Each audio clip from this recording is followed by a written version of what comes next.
నమస్తే, నేను Keshav. Welcome to Suman TV. Amaravati భవిష్యత్ రాజధాని ఏ విధంగా ఉండబోతుంది, భవిష్యత్ తరాలకి ఇది ఎలాంటి అద్భుత నగరం కాబోతుంది తెలుసుకునే ప్రయత్నం చేద్దాం. నాతో పాటు కమిషనర్ కన్నబాబు గారు ఉన్నారు. కన్నబాబు గారు నమస్తే. నమస్తే అండి. అమరావతి అనగానే ఒక ఎమోషన్ కనెక్ట్ అయింది. సో ప్రపంచం మొత్తం వెయిట్ చేస్తుంది, ఎలాంటి నగరాన్ని నిర్మించబోతున్నారు. చాలా చర్చ జరుగుతుంది అమరావతి చుట్టూ. సో ఎలా ఉంది 18 నెలల ప్రస్థానం? మీరు అన్నట్టుగా ఇది ఏంటంటే ఈ అమరావతి క్యాపిటల్ సిటీ నిర్మాణంలో భాగస్వామి అయినందుకు నేను కూడా చాలా సంతోషిస్తున్నాను. సో ముఖ్యంగా ఏంటంటే ఈ అమరావతి నగరం అనేటువంటి దృష్టిలో పెట్టుకుంటే కనుక ఇది ఈ సిటీగా రావడానికి ముఖ్య కారకులు రైతులండి. వాళ్ళ భాగస్వాములు లేనిదే ఈ రకమైనటువంటి అమరావతి నగరం నిర్మించడం అనేది సాధ్యం కాదు. అంటే ప్రపంచంలోని ఎక్కడా లేని విధంగా రైతులకి అసలు భూ సమీకరణ మీద ఎటువంటి అవగాహన లేనప్పుడు, అలాగే ఇక్కడ ఉన్నటువంటి భూ సారాన్ని కానీ ప్రొడక్టివిటీని కానీ, లేకపోతే రైతులు భూమితో ఏ రకంగా అటాచ్ అయిపోతారు ఎమోషనల్ గాని దృష్టిలో పెట్టుకుని మాట్లాడితే అతి తక్కువ కాలంలోనే ఒక 35,000 ఎకరాల పైచిలకు పూల్ చేశారంటే అది బేసికలీ ఏంటంటే క్రెడిబిలిటీ ద హానరబుల్ సీఎం గారు. అందరికీ కూడా ఈ యొక్క ఉపయోగాలు ఏంటి, మంచి ఎలా జరగబోతుంది, ఏ రకంగా దీనివల్ల ప్రయోజనాలు ఉంటాయి అనేటువంటి క్లారిటీతో తీసుకెళ్ళడం వల్ల ఇది సాధ్యమైంది. సో ముఖ్యంగా ఏంటంటే అందుకనే అంటారు ఇప్పుడు కూడా సీఎం గారు పార్ట్నర్స్ ఇన్ ప్రోగ్రెస్ అంటారు ఎవరిని, రైతుల్ని. నెక్స్ట్ ఈజ్ దీని మీద ఏ రకమైనటువంటి మంచి నిర్మాణం చేయాలి, సో దట్ రానున్న కాలంలో ఇది మర్చిపోలేని విధంగా ఒక మంచి మహానగరంగా నిర్మించాలనేటువంటిది ఒక మంచి సంకల్పం. ఈరోజు కొన్ని నగరాలు చూసుకుంటే గురుగాం కానీ ఇంకోటి కానీ తక్కువ టైంలో బాగా డెవలప్ అయినాయి. బట్ బేసికల్గా ఎకనామికల్ కూడా చాలా ప్రాస్పరస్ అయినటువంటి ప్లేస్. బట్ సుస్థిరత అంటే సస్టైనబిలిటీ పాయింట్ ఆఫ్ వ్యూ చూసుకుంటే కనుక చాలా మంది అక్కడి నుంచి బయటకు వచ్చే ప్రయత్నాలు చేసే పరిస్థితి ఉంది. సో అందుకనే ఆనరబుల్ సీఎం గారు ముందు నుంచి చెప్తుంది ఏంటంటే మనం సిటీ నిర్మిస్తున్నాం అంటే కనుక ఏదో నిర్మాణం చేయడం కాదు, ఇక్కడ నిర్మాణం చేయడం వల్ల ఒక క్వాలిటీ ఆఫ్ లివింగ్కి నాంది పలకాలి. ఒక గ్లోబల్ స్టాండర్డ్స్తో దాన్ని ఒక లివబుల్ ఇంక్లూజివ్ సిటీగా చేయగలిగినప్పుడు అది రానున్న రోజుల్లో ఇక్కడ నివసిస్తున్నటువంటి అందరికీ కూడా ఉపయోగకరంగా ఉంటాడని ఒక ఉద్దేశం. ఈ ప్లానింగ్ విషయంలోనే కొంచెం ఓవర్ అంబిషియస్ గా ఉన్నారు. మీరు కంపారిజన్ చెప్పారు, ఎగ్జాంపుల్ నేను పేరు కూడా చెప్తాను. నయా రాయ్పూర్ తో అమరావతిని కంపేర్ చేస్తున్నారు. అమరావతిలో ఉండడం సాధ్యం కాదు, జనాలు లేరు. కేవలం 1,00,000 మంది జనాభా ఉండే ఒక సిటీ కోసం 35 లక్షల మందిని ప్రొజెక్ట్ చేస్తున్నారు అనేది చాలా బలంగా వినిపిస్తున్నటువంటి విమర్శ. ప్లస్ ప్లానింగ్ విషయంలో ఈ storm water management, underline cabling, ఇట్లాంటివన్నీ కొత్త విషయాలని చెప్తారు. ఇవి ఏవి మనకు అవసరం లేదు, ఇవన్నీ కూడా కాంట్రాక్టర్ల కోసం చేస్తారనే విమర్శ వినిపిస్తుంది. ఏం చెప్తారు మీరు దాని గురించి? ఇది లివబుల్ సిటీ కాబట్టి ఏంటంటే అక్కడ జరిగిన తప్పిదాలు ఇక్కడ జరగకూడదు. అందుకనే ప్లానింగ్ కూడా మోర్ ఇంపార్టెంట్ అండి. దీన్ని నిజంగా అట్రాక్ట్ చేయాలి, ఈ ప్రాంతంలోకి అందరూ వచ్చి నివాసం ఏర్పరచుకునేటువంటి ఉత్సాహం చూపించాలి అనే ఉద్దేశంతో ప్లానింగ్ లో మంచిగా చాలా ప్లాన్ చేయడం జరిగింది. Master planning is been done taking the support of Singapore government. వాళ్ళు they've in turn engage Surbana Jurong Singapore based company. దాన్ని చేసి మన యొక్క ప్లానింగ్ టీమ్ వాళ్ళు ఇన్వాల్వ్ అయ్యి ఒక మాస్టర్ ప్లాన్ మంచిగా చాలా చేయడం జరిగింది. అందులో ఒక మంచి సిటీకి కావాల్సినటువంటి అన్ని కూడా అందులో పెట్టడం జరిగింది. ఈరోజు city like Singapore is the best city. Quality of living or livability index is so high. మనం మళ్ళీ రీవిజిట్ చేయకుండా వాళ్ళకున్న ఎక్స్పీరియన్స్ దృష్టిలో పెట్టుకుని దాన్ని బేస్ చేసుకుని ఈ మాస్టర్ ప్లానింగ్ చేయడం జరిగింది. సో ఆ మాస్టర్ ప్లానింగ్ ఏదైతే చేశారో దాన్ని ఇంకా మనం రెస్పెక్ట్ చేస్తూ ముందు తీసుకెళ్ళడం జరుగుతుంది. సింగపూర్ ఎక్స్పీరియన్స్ మాకు అవసరం లేదు, మలేషియా ఎక్స్పీరియన్స్ మాకు అవసరం లేదు, అసలు ఫారిన్ ఎక్స్పీరియన్సే అవసరం లేదు. ఇండియాలో జరుగుతున్నటువంటి ఇండియన్ సైకీని అర్థం చేసుకుని ఇక్కడ అర్బన్ డైనమిక్స్ ని ఉద్దేశంలో పెట్టుకుని ప్రణాళిక చేయాలి. అది మాత్రం మిస్ అయింది అమరావతిలో అంటున్నారు. వద్దు అంటే మనకేంటంటే క్వాలిటీ ఆఫ్ లివింగ్ చాలా ఇంపార్టెంట్ అండి. దాని దృష్టిలో పెట్టుకుని మాట్లాడుతాం. యాజ్ ఇట్ ఈస్గా మనం రిప్లికేట్ చేస్తామని చెప్తా లేదు. అందులో ద బెస్ట్ ప్రాక్టీసెస్ మనం అర్థం చేసుకుని ఇక్కడ మనకేం కావాలో అవి పెట్టుకోవడం తప్పలేదండి. ఈ ప్లానింగ్ కూడా ఆ రోజు ఆ టైంలో బిట్వీన్ 2014-19 కూడా రైతులను కూడా ఇన్వాల్వ్ చేస్తూ రైతుల యొక్క ఒపీనియన్ తీసుకుని మేము ఎట్లా చేయబోతున్నాం ఏంటంటే వాళ్ళు కూడా కొన్ని సజెషన్స్ ఇచ్చి వాళ్ళు కూడా బాగా ఇన్వాల్వ్ అయ్యి ఒక రకంగా ఫైనల్ గా ఇతిమిద్దంగా చేసినటువంటిది. అంతేగాని ఏదో వన్ సైడెడ్ గా చేసినటువంటిది కాదు. ఆ భాగస్వామ్యం రైతులను కానీ అదర్ స్టేక్ హోల్డర్స్ కూడా ఇందులో ఇన్వాల్వ్ చేస్తూ చేసినటువంటిది. కాబట్టి మన కంటెస్ట్ కి మనకి ఏం కావాలి. సో ఈ రోజు మనం రైతులను అడిగితే కానీ చాలా మంది రైతులు చెప్తారు మా గైడ్ లైన్స్ ఆ రకంగా ఉండాలి, మా సిటీ బాగుండాలి, మేము కట్టుకునే ఇల్లు అంతా మేము ఏదో పల్లెటూరులో మేము ఇప్పుడు కట్టుకున్నట్టు లేకపోతే ఒక చిన్న మున్సిపాలిటీలో కట్టుకున్నట్టు కాదు. మీరు ఏదైతే గైడ్ లైన్స్ అనుకున్నారో ఆ గైడ్ లైన్స్ రకం పెడితేనే మన క్యాపిటల్ సిటీ చూడడానికి అందంగా ఉంటుంది. ఏదైతే ఉద్దేశంతో మనం ఇది పెట్టుకోవడం జరుగుతుందో ఆ ఉద్దేశం నెరవేరుతుందని మాకన్నా ఎక్కువగా బలంగా రైతులు చెప్తారు. Okay, already land in hand, already planning అయిపోయింది, కొంత వర్క్ ఎగ్జిక్యూషన్ జరుగుతుంది. రైతులు కొంతమంది అసంతృప్తితో ఉన్నారు, అనుకున్నంత వేగంగా జరగట్లేదు ఈ ప్రక్రియ అనేది ఒక విమర్శ వినిపిస్తుంది. ఈ మధ్య మిమ్మల్ని కూడా టార్గెట్ చేస్తూ కొన్ని మీడియాస్ లో వచ్చినాయి. రైతులు మేజర్ పర్సంటేజ్ హ్యాపీగా ఉన్నారా? పర్సంటేజ్ ఇన్ టర్మ్స్ అంటే బేసికల్గా ఏంటంటే హ్యూమన్ సైకాలజీ ఇస్ సచ్ నేను సాటిస్ఫై అయితే కనుక నేను మాట్లాడడానికి బయటికి రాను, ఎందుకంటే నేను ఐఎమ్ హ్యాపీ. బట్ జెన్యున్గా కొంతమంది రైతులు ఎందుకంటే ల్యాండ్ ఇచ్చారు, సాక్రిఫైస్ చేశారు, చాలా కాలం వెయిట్ చేసే పరిస్థితి ఉంది. సో డెఫినెట్గా నేను ల్యాండ్ ఇచ్చిన తర్వాత నాకంటూ కొన్ని ఎక్స్పెక్టేషన్స్ ఉంటాయి, నేను ఎంతకాలం వెయిట్ చేయాలి కొన్ని విషయాలు వచ్చేటప్పటికనేసి. సో కొన్ని వాళ్ళకి ఏంటంటే ల్యాండ్కి సంబంధించింది ఇచ్చాను, నాకు కావాల్సినట్టుగా నాకు లాటరీలో ప్లాట్ దొరకకపోతే కనుక డెఫినెట్గా నాకు కొద్దిగా ప్రాబ్లం ఉంటుంది. రెండు, నేను కూడా నాకు కొంత ఎంటైటిల్మెంట్ ఉంది, నాకు అది రాలేదు కాబట్టి నాకు వస్తే బాగుంటుంది అంతే. సో ఈ రకంగా కొన్ని ఇష్యూస్ ఉన్నాయి, ఇది వాస్తవం. దీనికి సంబంధించి కూడా 3-man కమిటీని పెట్టడం జరిగింది. వారు కూడా రైతుల్ని మమ్మల్ని కూడా ముఖాముఖి పెట్టి ఇష్యూస్ అన్ని కూలంకషంగా డిస్కస్ చేసి ఏ రకంగా పరిష్కారం చేస్తే ఆ ఇష్యూస్ అనేటటువంటిది నడుస్తుంది. ముఖ్యంగా ఏంటంటే గ్రామ కంఠాలకి ఎగ్జామ్షన్ అంటే ఎల్పిఎస్ నుంచి ఎగ్జామ్షన్ ఇచ్చి మాకు గ్రామ కంఠాలుగా పరిగణలో తీసుకోండి అనేసి చెప్తున్నారు. ఒకటి. రెండు, వీధి పోట్లు. మూడు, జరీబు. ఈ ప్రధానంగా ముఖ్యంగా ఉన్నటువంటి లంక భూముల గురించి కూడా ఏదో ఇష్యూ నడుస్తుంది. లంక భూముల ఇష్యూ బేసికలీ ఉందంటే అది కూడా ఏంటంటే మేము ఒక డెసిషన్ తీసుకోవడం జరిగింది, అది కూడా ముందుకు తీసుకెళ్ళడం జరుగుతుందండి, అది ప్రాబ్లం లేదు. ఇకపోతే కేటగిరీ 4 కింద అసైన్డ్ ల్యాండ్స్ ఒకటి ఉన్నాయి, ఒక జియో ఇచ్చారు, జియోలో కేటగిరీ 4 కింద ఎక్కడైనా ట్రాన్స్ఫర్ అయినది ఉంటే కనుక అటువంటివి కూడా మనం పరిగణలో తీసుకుని వాళ్ళకి కూడా రిటర్నబుల్ ప్లాట్స్ యాన్యుటీ కూడా ఇచ్చే పరిస్థితి. అయితే గత ప్రభుత్వంలో జియో 316 అనేసి ఒక ఆర్డర్ తీసుకురావడం వలన ఆ కేటగిరీ 4ని పక్కన పెట్టడం జరిగింది. దాని మీద పూర్తిగా అది కోర్టులో కూడా కేసు ఉంది కాబట్టి ఏజీ గారి యొక్క ఒపీనియన్ దృష్టిలో పెట్టుకుని కోర్టులో ఫైల్ చేసి మేము ఉన్నటువంటి దాన్ని కోర్టులోని కేసుని అడ్రస్ చేస్తూ తర్వాత ఏ రకంగా ఆర్డర్ తీసుకోవాలంటే ఇప్పుడు ప్రస్తుతం నడుస్తుంది అది. దానికి కూడా రానున్న కాలంలో త్వరితగతిలోనే సొల్యూషన్ వస్తుంది. చాలా ఇష్యూస్ సార్ట్ అవుట్ చేయట్లేదు, టైం టేకింగ్ అవుతుంది, ఆ ప్రెషర్ మాకు ఎక్కువ అవుతుంది, 10 ఏళ్ళు అయిపోయింది, ఈ ఆవేదన వ్యక్తం చేస్తారు. అలాంటి రైతుల కోసం మీరు ఏం చెప్తారు? ఇంకోటి ఏంటంటే అసలు సిఆర్డి ఆఫీసర్స్ రీచ్ అవ్వడం చాలా కష్టంగా ఉందన్న, నిజమేనా అది? ఐ థింక్ నేనైతే అది కాదు, అది వాస్తవం కాదంటే నాకు నేను ఏదో చెప్పుకున్నట్టు ఉంటుంది. బట్ బేసికలీ ఏంటంటే నేను I give quality time to the rights. ఎవరు పెద్దవాళ్ళు వచ్చినా చిన్నవాళ్ళు వచ్చినా సరే ఖచ్చితంగా ఏదైనా మీటింగుల్లో ఉండి, ఎందుకంటే వాళ్ళు ఏ టైం అని ఫలానా టైంకి రండి మీరు చెప్పండి అని కూడా చెప్తలేదు. ఏ టైం వచ్చినా మార్నింగ్ 9:30 నుంచి నైట్ 10 దాకా కూడా వస్తే కానీ నేను రిసీవ్ చేసుకోవడం రెడీగా ఉన్నాను. అది ఎక్స్పీరియన్స్ కూడా వరకు వర్క్ చేసే అంటే మాకు ఉన్న ఈ క్యాపిటల్ సిటీ నిర్మాణం అంటే కనుక ఏదో రొటీన్ గా జరిగే కార్యక్రమం కాదండి. We have to be out and out involved into it. So రైతులు వచ్చినప్పుడు మటు మేము క్వాలిటీ టైం ఇస్తాం. రైతులు మాకు ఇంపార్టెంట్. అది నేను ఏదో ముఖస్థుతి కోసం చెప్తుంది కాదు, ఏదో నోటి మాటగా చెప్తుంది కాదు. We are committed to that. ఒకవేళ రూల్ ప్రకారం అది కాదన్నప్పుడు within the framework లో దాన్ని ఎలా సార్ట్ అవుట్ చేసి వాళ్ళని సంతృప్తి చేయడానికి అవకాశం ఉంటుంది. సో ఎక్స్ట్రా మైల్ కూడా వెళ్ళి ఎలా చేయాలన్నది నేను చూస్తున్నాను. సో కాబట్టి మేము ఏంటంటే గ్రీవెన్స్ డే నాడు మటు ఖచ్చితంగా ఉండాలి అని సాటర్డే పెట్టడం జరిగింది. ఇదే కాకుండా ప్రతిరోజు కూడా పిటిషన్స్ ఏమైతే ఉంటాయో మామూలుగా తీసుకోవడం కాకుండా వచ్చిన ప్రతి పిటిషన్ కూడా అది కంపల్సరీగా రికార్డ్ అవ్వాలి. సో దట్ అకౌంటబిలిటీ, రెస్పాన్సిబిలిటీ ఉంటుంది అనేటువంటి ఉద్దేశంతో క్లోజ్ చేసిన తర్వాత వాళ్ళు ఫోన్ కాల్స్ చేసి వాళ్ళు సాటిస్ఫాక్షన్తో ఉన్నారా లేదా, ఒకవేళ సాటిస్ఫాక్షన్ ఫీడ్బ్యాక్ కూడా తీసుకుంటున్నాం అండి. సాటిస్ఫాక్షన్ లేకపోతే అటువంటి డిస్సాటిస్ఫైడ్ కేసెస్ అన్నీ కూడా మేము కమిటీ ఒకటి పెట్టుకోవడం జరిగింది, వాళ్ళ చేత ఆడిట్ చేపిస్తున్నాం.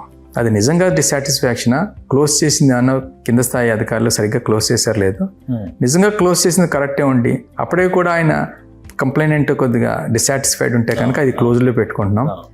జెన్యున్గా అసలు మామూలుగా క్లోజ్ చేశారు బట్ పరిష్కారం కాలేదంటే అది రీఓపెన్ చేస్తాం. సో ఎనీబడీకి యాక్సెస్ అండి, లేదంటే అపాయింట్మెంట్ తీసుకుని నో అట్లా ఇట్స్ ఓపెన్. వాళ్ళు ఇక్కడికి రావచ్చు, ప్రతిరోజు పెట్టుకోవచ్చు, లేదా సాటర్డే వచ్చినప్పుడు మేమే పర్సనల్గా ఉంటాం, ప్రతిరోజు వచ్చినప్పుడు కూడా మేము పర్సనల్గా ఉంటాము. తర్వాత ప్రతి గ్రీవెన్స్ కూడా ఖచ్చితంగా గ్రీవెన్స్ ఈ పోర్టల్లో ఆన్లైన్లో నమోదయ్యి అదేదో బుట్టదాఖలు అయ్యేటట్టు కాకుండా ఒక రెస్పాన్సిబిలిటీ, అకౌంటబిలిటీ కూడా సిస్టంలో తీసుకురావడం జరుగుతుంది. రూల్ ప్రకారం చూస్తే కరెక్ట్ కాకపోవచ్చు, బట్ కొద్దిగా with in the frame work వెళ్ళి కొద్దిగా సర్కమెంట్ చేసి వాళ్ళకి ఏమైనా ఉపయోగకరంగా చేయగలమా అనేటువంటిది కూడా ఆలోచిస్తున్నాం. కొన్ని విషయాలకు వచ్చేటప్పటికి those are all policy issues. అయితే ఏంటంటే చాలా మంది అనుకుంటారు 18 months అయిపోయింది, ఇప్పటిదాకా ఎందుకు జరగలేదు, చాలా టైం అయింది అనేసి. బట్ ప్రభుత్వ పరంగా మనం పనులు చేసేటప్పుడు ఒక ప్రాసెస్ ప్రకారం వెళ్ళవలసిన అవసరం ఉంటుంది. 2014-19 మధ్యలో స్పీడ్గా జరిగిన పనులు సడన్గా 19-24లో ఆగిపోయిన పరిస్థితి వచ్చింది. కాబట్టి సో ఆగిపోయిన పనులని మళ్ళా రివైజ్ చేయడం అంటే రీస్టార్ట్ చేయడం అనేటువంటి టెక్నికల్గా కొన్ని ఇష్యూస్తో కూడుకున్నటువంటి పని. కాబట్టి ముందు వాటిలన్నింటినీ కూడా టెక్నికల్గా క్లోజ్ చేసి ఒక టెక్నికల్ కమిటీ వేసి అన్ని స్థాయిలోనే అప్రూవల్ తీసుకుని మళ్ళీ టెండర్స్ కాల్ఫర్ చేసి మళ్ళీ పనులు స్టార్ట్ చేయడానికి కొద్ది టైం పడుతుందండి. ఆ టైమే ఇది పట్టింది. అయితే ఇందులో అనుకోకుండా ఏంటంటే లాస్ట్ ఇయర్కి ఎర్లీ మాన్సూన్ అయిపోయేటప్పుడు చాలా లేట్ అయింది. Almost 6 months of what a solid time we last. So avoid చేసేసాం, కానీ స్టార్ట్ చేసేటప్పుడు వర్షాలు. ఇక్కడ సాయిల్ కూడా నల్ల రేగడి అండి, బ్లాక్ కాటన్ సాయిల్. ఇది సాయిల్ ఏంటంటే మనకి ఎప్పుడైనా వర్కులు చేసేటప్పుడు, ఎస్పెషల్లీ మనకి ఎక్కువగా రోడ్ వర్కులు చేసేటప్పుడు, రోడ్ వేసేయచ్చు కదా, దానికి అడ్డం ఉంది అనుకునేది ఉంటుంది. కానీ మనం చేసే అన్నీ కూడా గ్లోబల్ స్టాండర్డ్స్తో చేసే లేఅవుట్లు కానీ, ట్రంక్ రోడ్ ఇన్ఫ్రాస్ట్రక్చర్ కానీ, లేకపోతే ఇతర పని కానీ. దీనికి ముందు అండర్ గ్రౌండ్ యూటిలిటీస్, ప్రతి యూటిలిటీ కూడా అండర్ గ్రౌండ్ ఇస్తున్నాం కాబట్టి అండర్ గ్రౌండ్ యూటిలిటీస్ చేసిన తర్వాత, లేటరల్ కన్ఫైన్మెంట్ చేసిన తర్వాత అప్పుడు మనం క్యారేజ్ అంటే రోడ్లు వేయడం మొదలెట్టాలి. అది కాకుండా రోడ్లు వేసేసామా, లేకపోతే వర్షం వచ్చినా ఓకే చేసేసుకుని పోదాం అంటే కనుక రేపు అన్న రోజు ఎండాకాలం వచ్చేటప్పటికి క్రాక్లు వస్తాయి. సో ఈ స్వభావం వలన, ఈ మాన్సూన్ వలన చేయలేకపోయాం. బట్ ఇప్పుడు బాగా పికప్ అయింది వర్క్ కూడా. ఇప్పుడు వర్క్ పికప్ అయింది, కానీ మళ్ళీ వర్షం పడితే ఇదంతా నీళ్ళలో మునిగిపోద్ది, అమరావతి అంటేనే బురద నగరం, వరద నగరం అనే విమర్శ వస్తుంది. మీరేం చెప్తారు అసలు జాగ్రఫీ పరంగా? నల్లరేగడి నేలకున్న లక్షణాలు తెలుసు ఆల్రెడీ, బట్ అటుపక్కన ఒక విజయవాడ నగరం ఉద్భవించింది 800 ఏళ్ల నుంచి ఉంది అక్కడ, ఇటు పక్కన గుంటూరు మహానగరం ఉంది. సో మధ్యలో ఉన్నటువంటి ఈ సాయిల్ వలన వర్షాలు వచ్చినా రేపొద్దున అమరావతి అనేటువంటి ఏరియాని జాగ్రఫీ పరంగా డిసైడ్ చేసినటువంటి ప్రాంతం నేట మునుగుతుంది అని సోషల్ మీడియాలో విపరీతంగా వస్తుంది. I will clarify this very clearly అండి, beyond reasonable doubt, with figures and facts. Okay, ఈ రోజు ఈ మధ్య కాలంలో గడిచిన 100 ఏళ్ళని దృష్టిలో పెట్టుకుంటే, ఒక 50 years దృష్టిలో పెట్టుకుంటే, highest flood recorded is in the year 2009 October month. ఆ టైంలో కూడా కరకట్ట దాటి ఈ ప్రాంతం మునిగిన పరిస్థితి లేదు. That is recorded evidence. అమరావతిలో చాలా స్టడీస్ చేశారు TCE, ఆర్కడేస్, అక్కడే Netherland based company. They done extensive studies. They came out with very good measures. అందులో భాగంగా ఏంటంటే కొండవీటి వాగుని అంత ముందు కన్నా బాగా వైడెన్ చేయడం జరిగింది. అలాగే పాలవాగుని కూడా బాగా వైడెన్ చేయడం జరిగింది. అలాగే రిజర్వాయర్స్ యొక్క కెపాసిటీ కూడా విస్తృతం చేయడం జరిగింది. ఇటు నీరుకొండ కానీ, శాఖమూరు కానీ, అలాగే కృష్ణాయపాలెం రిజర్వాయర్స్ కెపాసిటీస్ బాగా పెంచడం జరిగింది. ఇది కాకుండా గ్రావిటీ ఛానల్ అని ఒకటి కూడా తవ్వడం జరిగింది, అప్ టు కింద నుంచి వైకుంఠపురం దాకా. దానివల్ల ఏమవుతుందంటే పైన పడే వాటర్ అంతా కూడా ముందే గ్రావిటీ ఛానల్లో పడిపోయి అక్కడి నుంచి వైకుంఠపురం నుంచి కృష్ణారిలో పడిపోతుంది. రెండోది, ఈ వైడనింగ్ డీప్నింగ్ వల్ల కూడా చాలా వరకు it takes care, free flow. అక్కడ ఫ్లడ్ వాటర్ ఎక్కువగా ఉంది, ఇటువైపు వర్షం ఎక్కువగా ఉందంటే కనుక ఇమీడియట్గా ఎంత కెపాసిటీ పంప్స్ పెట్టాలని దృష్టిలో పెట్టుకుని 20,000 క్యూసెక్స్ ఆఫ్ వాటర్ కూడా లిఫ్ట్ చేసి వేసేసేటట్టు చర్యలు తీసుకోవడం జరుగుతుంది. కాబట్టి ఎంత పెద్ద స్థాయిలో వచ్చినా సరే ఇమీడియట్గా వరద ఎఫెక్ట్ లేకుండా చేసే పరిస్థితి. మీరు కృష్ణా రివర్ బేసిన్లో పెద్ద పెద్ద నిర్మాణాలు చేస్తున్నారు. సామాన్యులు అయితే చిన్న ఇల్లు కడితే కూడా ఒప్పుకోరు, అలాంటిది రివర్ బేసిన్లో, రివర్ బేసిన్ కూడా కాదు, నది గర్భంలో కడుతున్నారని ప్రతిపక్ష నాయకులు తీవ్రమైన విమర్శలు చేశారు. River bed is different, river basin is different. ప్రతి రివర్కి కూడా బేసిన్స్ ఉంటాయండి. Basin doesn't mean it's a bed. Okay, అంటే అసలు ప్లానింగ్ ఏమైనా జరిగిందా? మాస్టర్ ప్లాన్లో రివర్ బేసిన్లో నిర్మాణాలకు సంబంధించిన ప్లానింగ్ ఏదైనా జరిగిందా? మాస్టర్ ప్లాన్ అంటే ఓన్లీ గవర్నమెంట్ సిటీ పైన ఇప్పుడు వస్తున్న డిస్కషనే ఉంది. మిగతా ఎక్కడైనా ఉందా అలాంటి accessibility? No, we are done as per that, and I am making it very clear. This is been done. This has been filed in the NGT also. We are given a clarity. దాని మీద committees కూడా పెట్టారు. Committees also looking it to it. అంటే వరద ఎక్కువ ముంపు వస్తుంది అని చెప్పారు, but we gave clarity with figures and facts. మళ్ళీ కేసులు వేసే పరిస్థితులు వస్తే మళ్ళీ అమరావతికి ఆటంకాలు. ఇప్పుడు 18 ఒక 5 సంవత్సరాల అజ్ఞాతవాసం తర్వాత ఇప్పుడు రీస్టార్ట్ అనేది జరుగుతుంది. That is why I said very clearly, we are clear, we are following norms only. We are not deviating to the norms. Established procedures, act proper ఏదైతే ఉందో దాని ప్రకారం వెళ్తున్నాం, కానీ we are not deviating from the act. So what about land pooling? మళ్ళీ second phase start అవుతుంది. So ఇప్పుడు already ఒక 35,000 ఎకరాలు ప్లస్ గవర్నమెంట్ ల్యాండ్స్ అంతా కలిపి 55,000 acres అమరావతి ల్యాండ్ బ్యాంక్ కనిపిస్తుంది. మళ్ళీ సెకండ్ ఫేజ్ పూలింగ్కి వెళ్ళాల్సిన అవసరం ఏంటి? బేసికలీ ఏంటంటే ఇప్పుడు మనకి ఫస్ట్ ఫేజ్ దాన్ని దృష్టిలో పెట్టుకుని మాట్లాడితే బాగా జరిగిందండి, చాలా మంచి ప్లానింగ్ జరిగింది. ల్యాండ్ వాల్యూ కూడా బాగానే అప్రిషియేట్ అయింది. బట్ ప్రాబ్లం ఎక్కడ వస్తుందంటే, నిజంగా దీన్ని అనుకున్న రీతిలో కాంప్రహెన్సివ్గా సిటీ నిర్మాణం చేయాలంటే కనుక ఇప్పుడు తీసుకునే ఎక్స్టెంట్ సరిపోని పరిస్థితి కనపడుతుంది. చాలా వరకు కూడా బల్క్ ల్యాండ్స్ ఏదైనా మంచి ఇండస్ట్రీ పర్పస్ కోసం కానీ, లేకపోతే ఒక స్పోర్ట్స్ సిటీ లాంటిది, సో ఇట్లాంటి లాజిస్టిక్స్ సంబంధించింది కానీ కావాలంటే కనుక చాలా కొంతమంది ఇండస్ట్రీస్ కానీ, అలాగే కొన్ని ఇన్స్టిట్యూషన్స్ కూడా, మంచి ఇన్స్టిట్యూషన్ కూడా ఒక పెద్ద స్థాయిలో ల్యాండ్ అడిగినప్పుడు ఇప్పుడు మేము అంత స్థాయిలో సమకూర్చలేని పరిస్థితి కనపడుతుంది.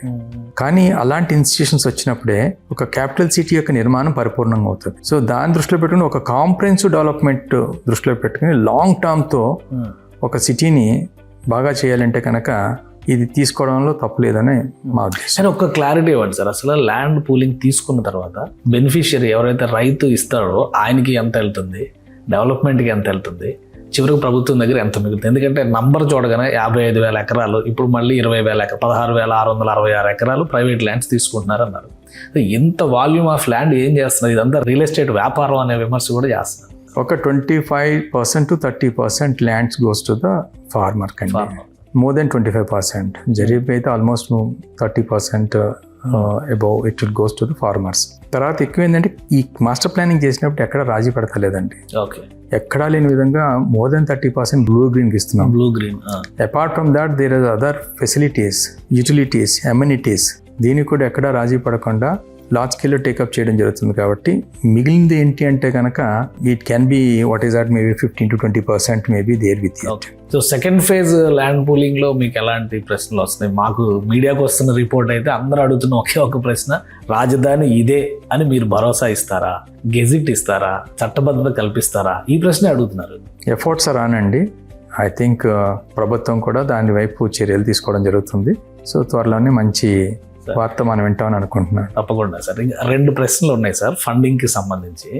1,00,000 కోట్లు తెచ్చి ఒకే దగ్గర పెట్టేస్తున్నారు, అమరావతి అమరావతి అని బలమైన విమర్శ. అది నిజంగా అమరావతి మీదే అంత పెడుతున్నారా? మిగతా ప్రాంతాల అభివృద్ధికి అమరావతి ఒక ఆటంకంగా, ప్రతిబంధకంగా మారుతుందా? అడ్మినిస్ట్రేషన్లో మీరేం చెప్తారు? So right from the day one Honorable CM is saying one thing. This Amaravati capital city is a self-financed capital city.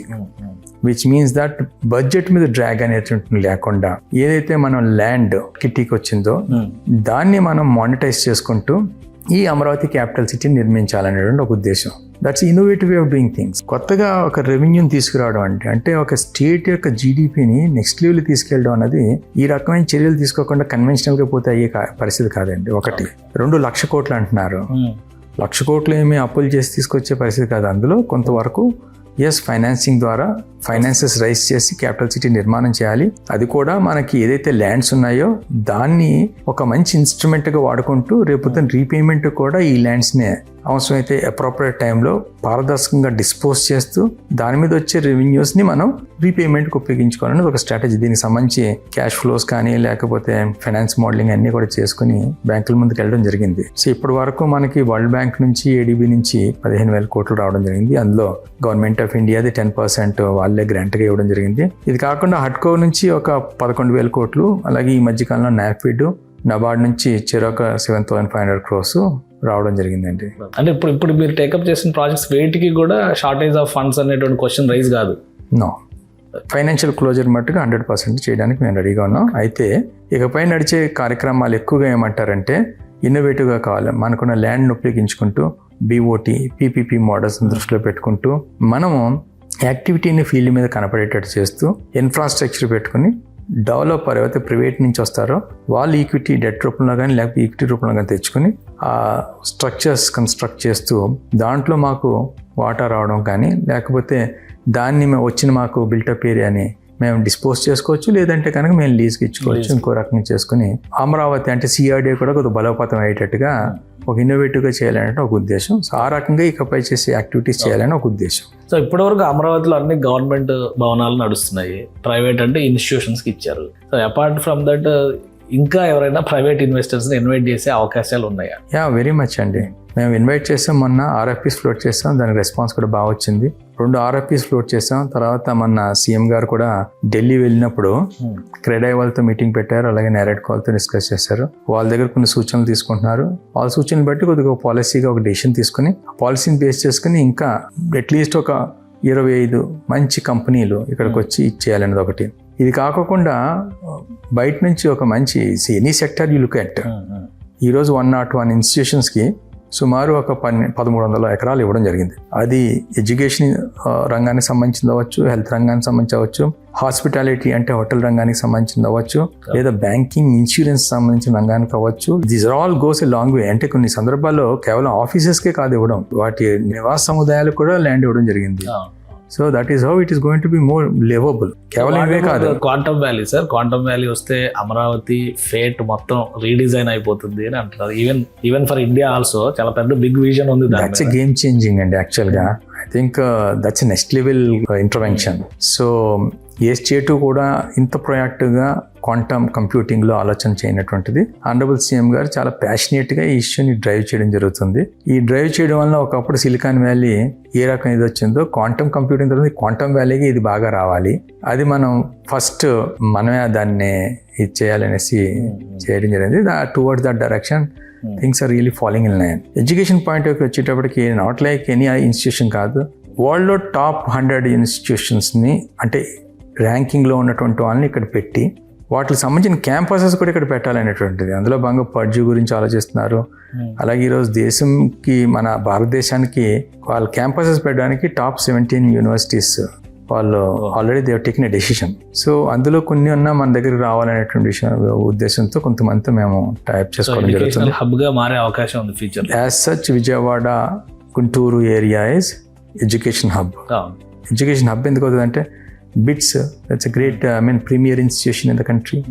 They are setting up their AI-based university here. XLRI recently converted into university. They're also setting up their the quality institution here. And then International Law University, Bar Council of India, BCI, వాళ్ళు పెడుతున్నారు. ఇట్లా you name anything, I think the best of the institutions are here, and the traction is already acquired. దీని యొక్క మనం ఫలితాలు చూడడానికి కొద్ది time పడుతుంది అంతే. ఎప్పటి వరకు వెయిట్ చేయాలి, ఎంత టైం పడుతుంది? ఎందుకంటే అమరావతిలో చాలా భూమి పూజలు జరుగుతున్నాయి. ఈ 2026లో ప్రారంభోత్సవాలు జరగబోతున్నాయి చాలా పెద్ద ఎత్తున అనే ఒక చర్చ నడుస్తుంది. మొన్న మినిస్టర్ నారాయణ గారు కూడా అనౌన్స్ చేశారు, ఒకేసారి 4000 గృహప్రవేశాలు చేసినా మేము చేస్తాం, మొత్తం రెడీ చేస్తున్నాం అని చెప్పినారు. మినిస్టర్ గారు చెప్పినట్టుగానే ఈ రెసిడెన్షియల్ సంబంధించినటువంటి సుమారు 4000 చిల్లర గృహ సముదాయాలకి ఏర్పాట్లు జరుగుతున్నాయి. అది మార్చి ఈ సంవత్సరంలోనే అది పూర్తవుతుంది అనేసి ఆ రకంగా మేము ఫాలోఅప్ కూడా చేస్తున్నాం. దానికి సిస్టమ్స్ కూడా బ్యాక్ ఎండ్ పెట్టుకోవడం జరిగింది. సో ఇది కాకుండా మేము వేస్తున్నటువంటి LPS లేఅవుట్ సంబంధించినటువంటి అంటే రైతుల రిటర్నబుల్ ప్లాట్ సంబంధించినటువంటి మౌలిక సదుపాయాలు, అలాగే ట్రంక్ ఇన్ఫ్రాస్ట్రక్చర్ మౌలిక సదుపాయాలు, ఫ్లడ్ మిటిగేషన్ సంబంధించిన ఇవి, అలాగే ఐకానిక్ స్ట్రక్చర్స్ కొన్ని కడుతున్నాం వాటికి సంబంధించింది. ఇవన్నీ కూడా టైం కంప్లీట్ చేయాలనేటువంటి ఉద్దేశంతో మనం ముందుకు వెళ్తున్నాం. LPS ట్రంక్ అయితే కానీ నెక్స్ట్ 1.5 yearsలో ఇవి కంప్లీట్ అవుతాయి. ఆ రకంగానే మనం కాంట్రాక్టర్స్ కూడా ఇచ్చాం. రెగ్యులర్ బేస్ మీద వాళ్ళతో మానిటర్ చేసుకుంటున్నాం. వాళ్ళకు కూడా పేమెంట్స్ రిలీజ్లు ఎక్కడ ప్రాబ్లం లేకుండా కూడా చర్యలు తీసుకోవడం జరుగుతుంది. అంటే ఒక LPSలో అవి కంప్లీట్ అయితే ఒకవేళ ఇమీడియట్గా పబ్లిక్ రావడానికి నివాస యోగ్యంగా మారుతుందా Amaravati? This will be beautiful city అండి, ఇన్ ద సెన్స్ దాట్ ఏదో చూడ్డానికి బాగుండమే కాదు, నివాసానికి కూడా మంచిగా హెల్తీ నివాసానికి కూడా ఉపయోగేటట్టుగా చేయడం జరుగుతుంది. నేను పర్సనల్గా నేను మాట్లాడితే నేను అనుకున్నాను ఆప్షన్ అంటుంటే కనుక ఎవరైనా పెద్ద నగరాలకు పోవడానికి చూస్తూ ఉంటారు. బట్ మేము అందులో ప్రత్యక్షంగా చూస్తున్నాం కాబట్టి సో ఇంకెక్కడ సెటిల్ అవ్వని అవసరం లేదు, ఎక్కడే సెటిల్ అవ్వచ్చు. ఎందుకంటే ఇంత మంచి సోషల్ ఇన్ఫ్రాస్ట్రక్చర్ వస్తుంది, ఇంతమంది ఫెసిలిటీస్ వస్తున్నాయి. లైఫ్ అంటే కేవలం పనిచేయడమే కాదు, రిక్రియేషన్ కానీ లేకపోతే ఇంకా అదర్ సదుపాయాలు ఏమైతే బేసిక్ మౌలిక సదుపాయాలు, తర్వాత సోషల్ ఇన్ఫ్రాస్ట్రక్చర్ అవన్నీ ఉంటూ మంచి వాతావరణంలో, ఆరోగ్యపరమైన వాతావరణంలో ఉంటే కనుక ఇంకా అంతకన్నా మించింది ఏముంటుంది. సార్ ఓవరాల్గా ఫండింగ్ విషయంలో సెంట్రల్ గవర్నమెంట్ సపోర్ట్ ఎలా ఉంది? సెంట్రల్ గవర్నమెంట్ సపోర్ట్ చాలా బాగుందండి ఇది. ఎందుకంటే రెస్పాన్స్ ఈజ్ వెరీ గుడ్. వాళ్ళు చేయవలసినది ఫండ్స్ అవి రిలీజ్ చేయడం జరిగింది. ఇప్పుడు మేము ఏదైనా ఫైనాన్షియల్ ఇన్స్టిట్యూషన్ సపోర్ట్కి వెళ్ళినప్పుడు కూడా వారి సపోర్ట్ కూడా బాగా ఉంది. సో ఇంకా సపోర్ట్ ప్రపంచ బ్యాంకు, ADB బ్యాంకు నుంచి కూడా తీసుకుని అసలు ఫైనాన్షియల్ గా ప్రెషర్ అనేది అవ్వట్లేదు. అక్కడ పోలవరం అంటున్నారు, ఇక్కడ సంక్షేమం అంటున్నారు, ఇవన్నీ నడుస్తున్నాయి. అమరావతి నిర్మాణాలు కూడా చకచకా నడుస్తున్నాయి. Basically I can talk about Amaravati. Amaravati has been said its self financed capital city కాబట్టి finance department support is there in terms of raising finances. And then మేము కూడా కొద్దిగా ప్రాపర్గా స్ట్రక్చర్ చేస్తూ బ్యాంకుల దగ్గరికి వెళ్ళినప్పుడు వాళ్ళు కూడా కన్విన్స్ అయ్యి, ఎందుకంటే మేము ఏదో అడిగితే ఇచ్చే పరిస్థితి ఏముండదు. Banks they do proper due diligence. So మేము చేసేటువంటి ఫైనాన్స్ మోడలింగ్ కూడా స్ట్రక్చరింగ్ కూడా కరెక్ట్గా ఉందనుకున్న తర్వాతే డ్యూ డిలిజెన్స్ తర్వాతే ఇది వాళ్ళు మాకు ఫైనాన్స్ ఎక్స్టెండ్ చేయడం జరుగుతుంది. ఆ విషయంలో కూడా ఏం ప్రాబ్లం లేదు. కాకపోతే ఏంటంటే ఇప్పుడు ఫైనాన్సెస్ రైజ్ చేయడం కాదు, ఇన్నోవేటివ్ ఫైనాన్సింగ్ ద్వారా అంటే ప్రైవేట్ వాళ్ళు పెడుతూ స్ట్రక్చర్స్ రైజ్ చేసుకుంటూ కావాల్సిన ఫెసిలిటీస్ అన్ని కూడా ప్రైవేట్ భాగస్వామ్యంతో PPP BOT మోడల్లో పబ్లిక్ ఫైనాన్స్ ఇప్పుడు దాకా చేస్తే ఇప్పుడు ప్రైవేట్ ఫైనాన్సింగ్ నుంచి మనం ముందుకు తీసుకెళ్ళాలి. 1,00,000 కోట్లు అన్నారు, 1,00,000 కోట్లు అంతా కూడా పబ్లిక్ ఫైనాన్స్ ద్వారా కాదండి, అది ప్రైవేట్ ఫైనాన్సింగ్ కూడా కలుపుకునేటువంటి కార్యక్రమం. ఇది అలాగా సెల్ఫ్ మోడ్లోకి వెళ్ళిపోయిన తర్వాత value of the land goes up many times, then 1,00,000 కోట్లు విల్ బి నథింగ్ అండి. సో పర్సనల్గా కన్నబాబు గారు చాలా మీరు సర్వీస్లో చాలా ఆఫీసర్స్, చాలా అడ్మినిస్ట్రేషన్ పార్ట్గా మీరు చేసి ఉంటారు. అమరావతిని నిర్మించడం, అమరావతి నిర్మాణంలో భాగం కావడం, సో మీకు ఎలాంటి అనుభవాన్ని ఇస్తుంది? Now we are going through such a phase that quite challenging. If I say satisfying ante kanaka, that's not a correct statement. But what I can say, it's truly challenging. ఈ రోజు మనం అనుకున్నట్టుగా చేస్తే that becomes more satisfying and gratifying part of my career. But as of now, I can't say that the satisfying and all till I see the outcome. What I can say is it's challenging, Right. Indeed challenging, great opportunity. All together only can contribute. This is what I strongly believe in. And then I'm hopeful that things are turning out in a very positive manner. I see very good things happening down the line. So ఇది అమరావతి నిర్మాణానికి సంబంధించి అడుగడుగున ప్రతి అంగుళంలోనూ కూడా ఒక ప్రణాళికాబద్ధమైనటువంటి వ్యూహాత్మకమైన నిర్మాణ ప్రక్రియ ఉందని చెప్పని కన్నబాబు గారు చెప్తున్నారు. ఇక రైతులకి కూడా అద్భుతమైన సంతృప్తి వస్తుంది. ఇలాంటి ప్రాజెక్టులు ఛాలెంజింగ్గా తీసుకుని చేసినప్పుడు అధికారులకు కూడా ఆనందాన్ని ఇస్తుందని ఆయన విశ్లేషిస్తున్నారు. భవిష్యత్తులో ఎవరైనా అమరావతిలో నివసించాలని కోరుకునే స్థాయిలో దీని నిర్మాణ ప్రక్రియ జరుగుతుంది. కొద్ది రోజులు వేచి చూస్తే చాలు అమరావతి వైభవాన్ని ప్రతి ఒక్కరూ కళ్ళతో చూడొచ్చు. ఇది స్పెషల్ డిస్కషన్. Keep watching.